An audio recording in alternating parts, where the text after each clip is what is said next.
Um, so I'm doing this because I've been felt led to do this.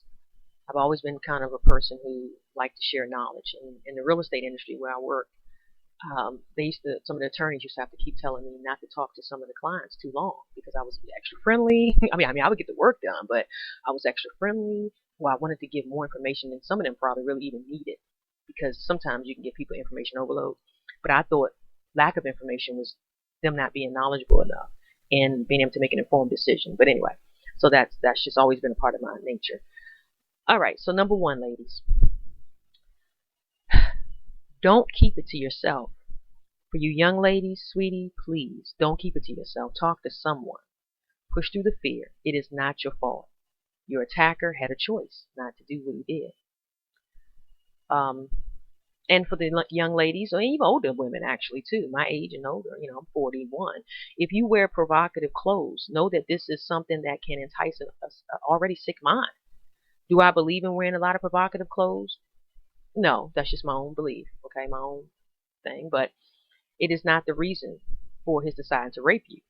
It could have been enticing, but still, he had a choice. Remember, I'm always big on choices. You just have to ask those women who have been raped after leaving a gym or while out jogging. They're not dressed provocatively. There are some sick-minded people in the world, ladies, and those types don't need anything to entice them. They are rapists at heart, okay? Don't be ashamed. It doesn't matter if you made a dumb decision or you felt it was a dumb decision, okay? Sometimes we do make dumb decisions. That's the whole point of talking about making better choices, because sometimes you can make bad ones or not so great ones. So I'm going to say it. If you made a dumb decision and you understand that, to put yourself in harm's way, you got in someone's car that you didn't really know, you went out with some people and went to someone's home that you really didn't know. I mean, there's a list of things that you could have done that may have been contributory to what may have happened to you. Although it still is not your fault.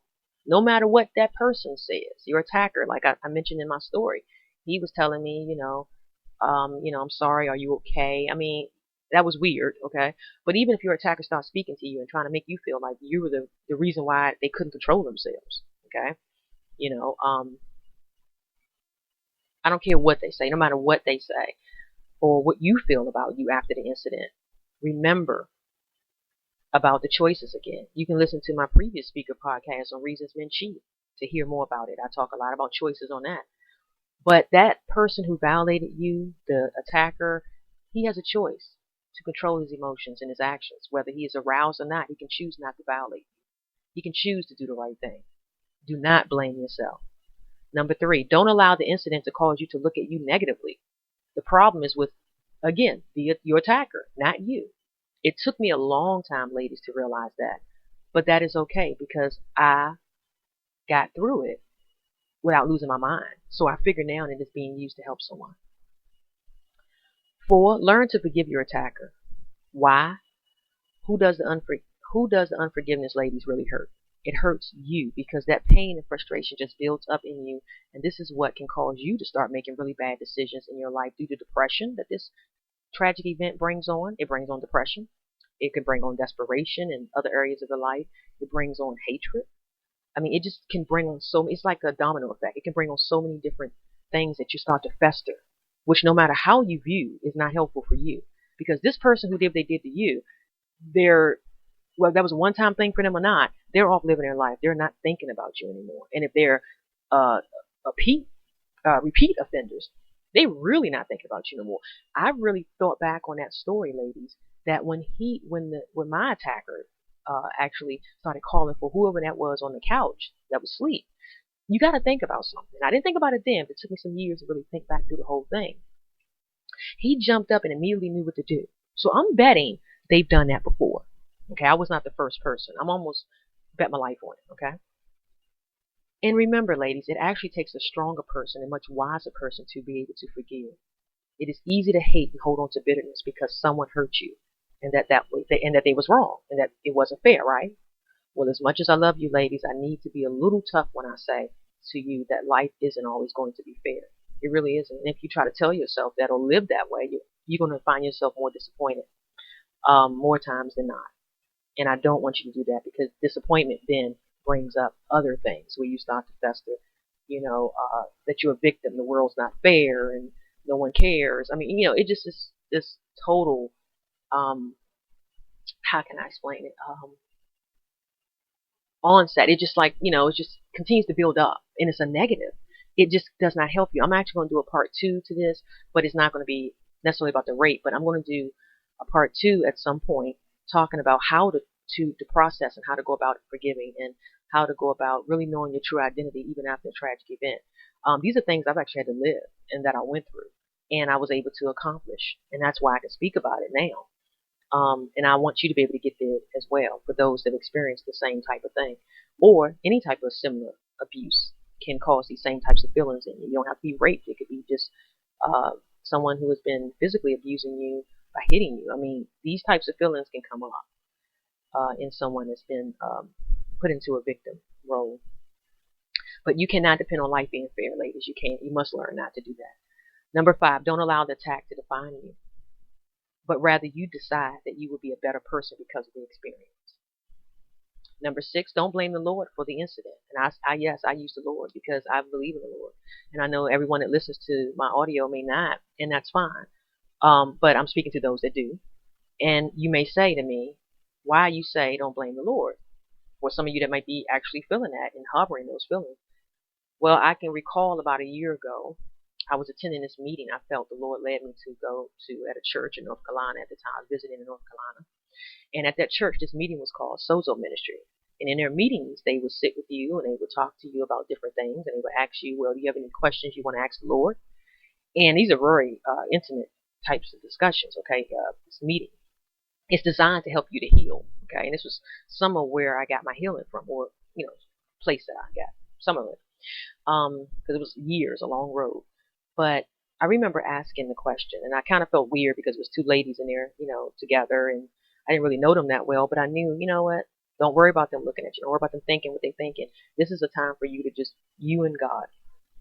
Times where you haven't really wanted to talk to him about it, okay?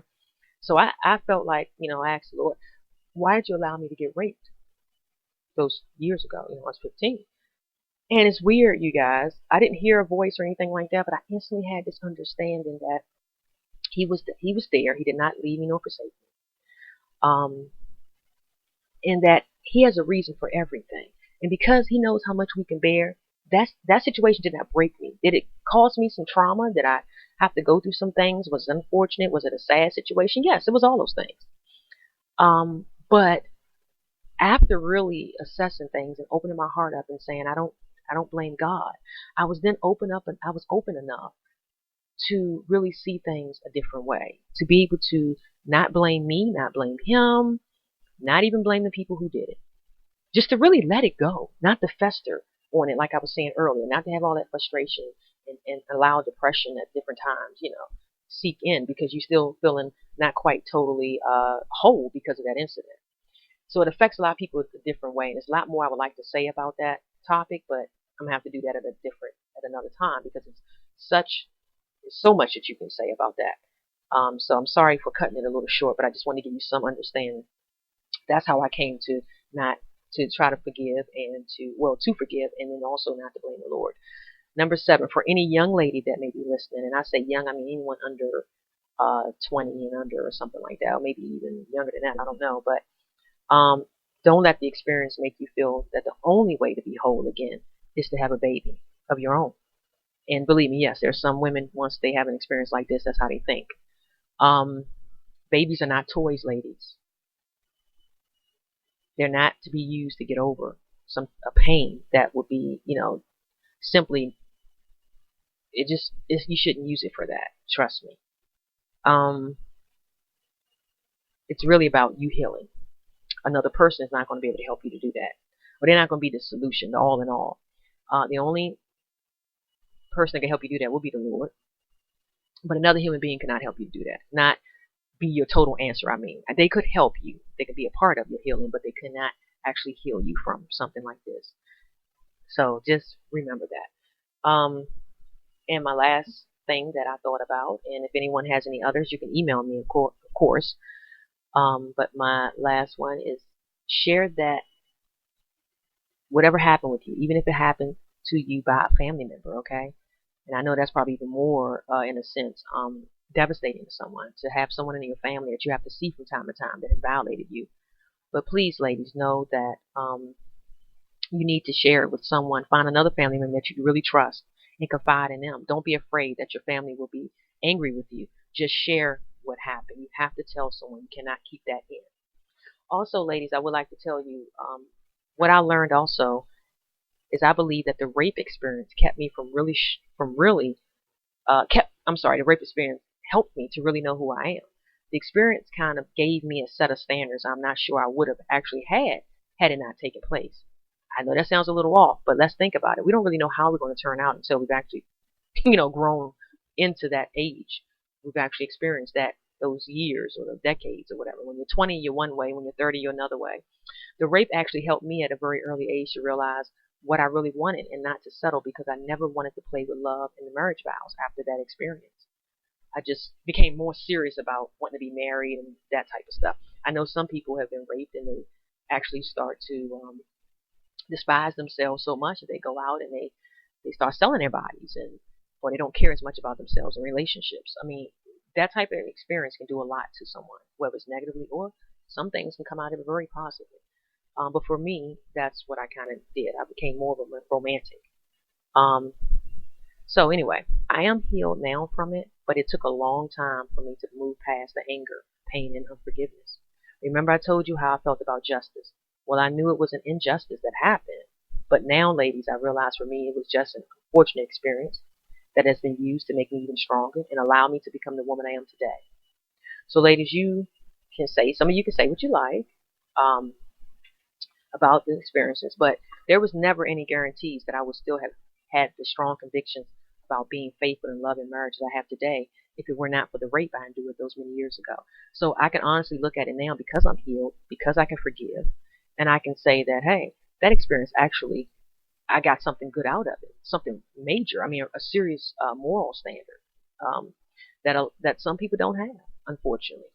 Um, I remember watching Oprah years ago thinking, shoot, I need to be on there to tell my story.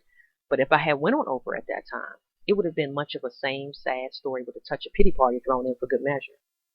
Okay, and I honestly myself, I refuse to be the victim anymore and blame myself for the actions of someone else. I went through it and I survived, so now I can use it to hopefully help others, as I have seen many other women and men, okay, do with their unfortunate experiences. Oh, and believe me, ladies, it doesn't stop here for me. There are other things that I can share with you, but I'm gonna need to do that at a later date. So, ladies, let's just pull together and draw for one another's strength and experiences because I am no more special than you. Trust me. I just decided to stop feeling sorry for myself, start making better decisions, as I'm always speaking to you about. Forgive those who hurt me and truly live life. Well, that is all I can think of to share with you tonight. And if you all have anything that you would like to add to what I'm saying or what I've said today, I'm sorry. Um, email me at mail@lakeishaspeaks.com and I will reply. I will respond. So I hope I said something here to help someone. And well, as always, thank you for listening. And I just wish all you ladies the best and the most success in coping with life's challenges. And again, I do love you. And until next time, good night, ladies.